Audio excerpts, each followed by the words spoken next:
bonjour, j'espère que tu vas bien. Je vous présente aujourd'hui un craquage.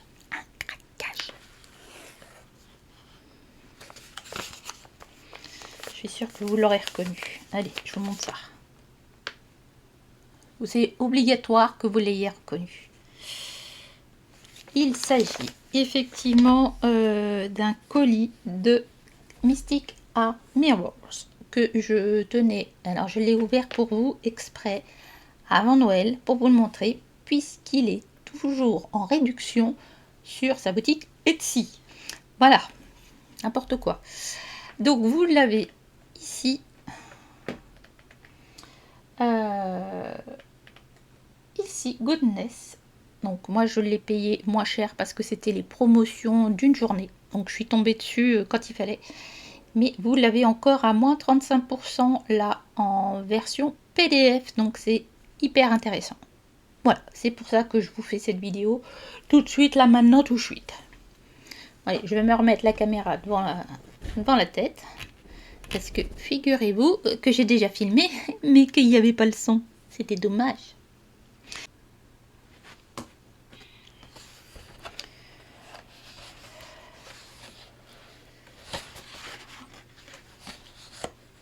Hop, donc 20 illustrations.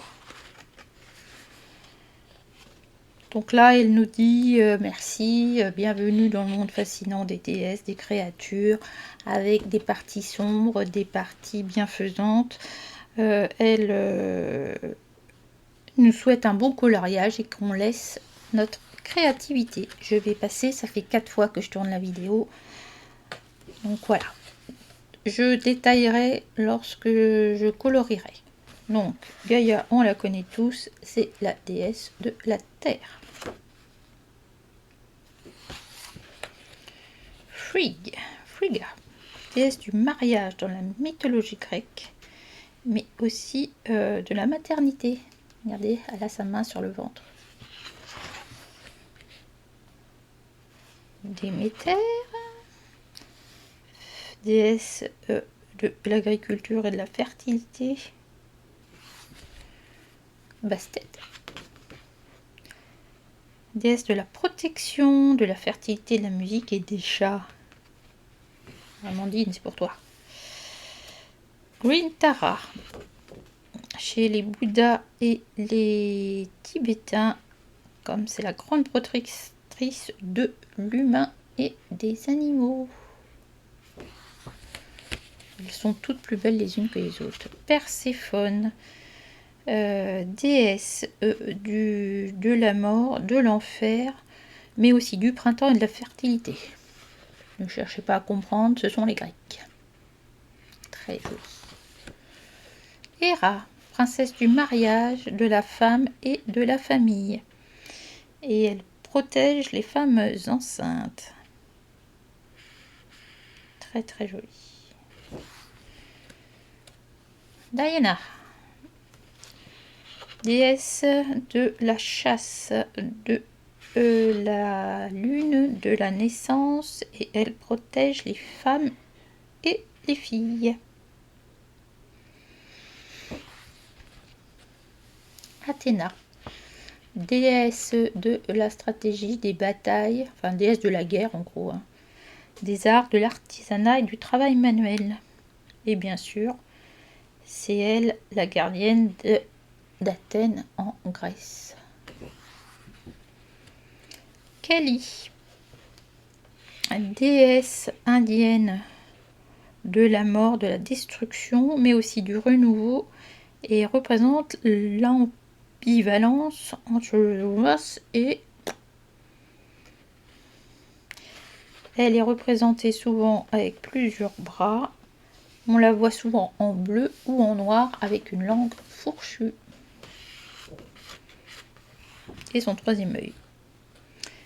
Hécatée, déesse du croisement, de la transition, de la transformation, de la sorcellerie et de la magie. Elle est considérée comme la gardienne des ponts entre les différents mondes. Notre bonne Médusa.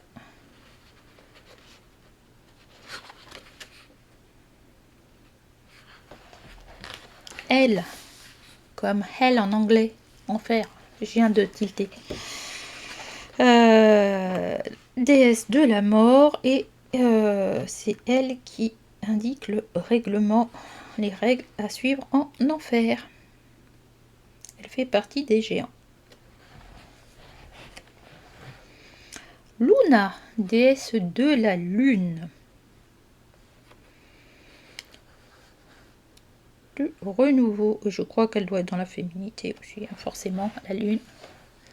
Isis, déesse de la naissance, de la renaissance et de la magie. Et après, dans le culte gréco-romain, elle devient la maîtresse des enfers, et c'est elle qui réalise tous les rites mortuaires. Fortuna, la déesse de la fortune et de la destinée. On la retrouve souvent dans une roue. C'est pour ça qu'elle a fait un truc rond là. Elle donne les produits de sa corne d'abondance en faisant bonne ou mauvaise fortune sans jamais regarder quelqu'un. Maria, c'est la Marie, la mère de Jésus dans le christianisme.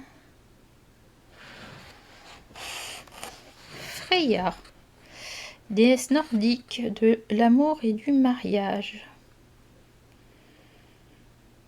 Elle est quand même la femme d'Odin.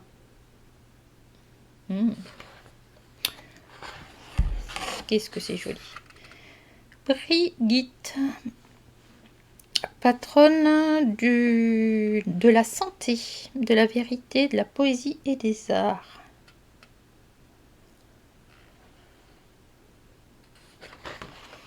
De la santé. Et bien sûr, pour terminer, Aphrodite, déesse de l'amour, de la beauté, du désir sensuel, de la sexualité et de la procréation.